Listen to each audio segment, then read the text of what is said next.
Hello children, how are you all? I hope you all are absolutely fine. So welcome back to another interesting video. What we will be learning today? We will be learning about up and down. Yes, what are the difference between up and down? What is up and down? And how to recognize up and down? So let's start the video. First we will be understanding about up. What is up? Okay children, up is used to indicate a direction or movement towards a higher position, place or level.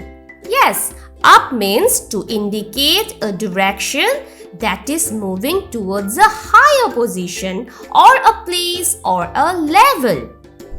And what is down?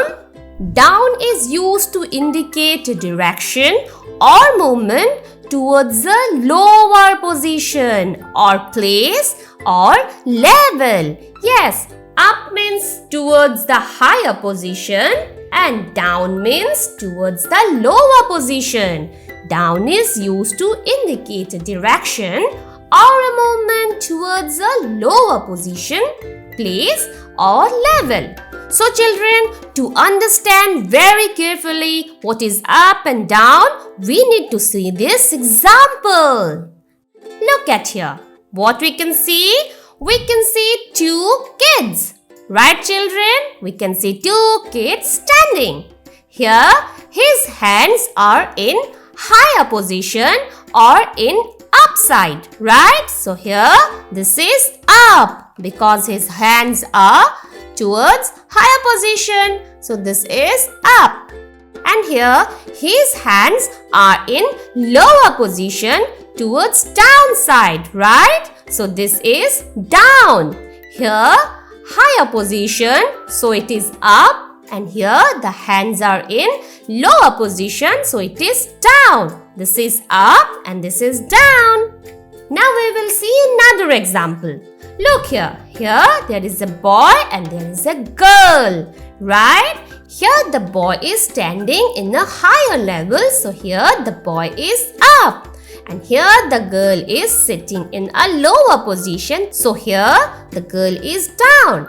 Here this will indicate up and here this will indicate down. So when your teacher say get up, means you need to stand. And when your teacher say get down, that means you need to sit or lie down. This is up and down. Now to understand more clearly, we will see another example. Look here, you can see a forest, right? And we can see a boy and a girl. Here the boy is up on the hill. Right children? The boy is in the higher position. So here the boy is up on the hill. This is up. And here the girl is standing in a lower position. So the girl is down to the hill because the girl is in the lower position. So when something is in a higher position, then it will be up. And when something is in a lower position, then it will be down. I hope you are clear with up and down. If not, then do check this video again so that you can understand the definition and examples of up and down very carefully. Right children? So till then, take care. We will be meeting you into another interesting topic. Bye-bye.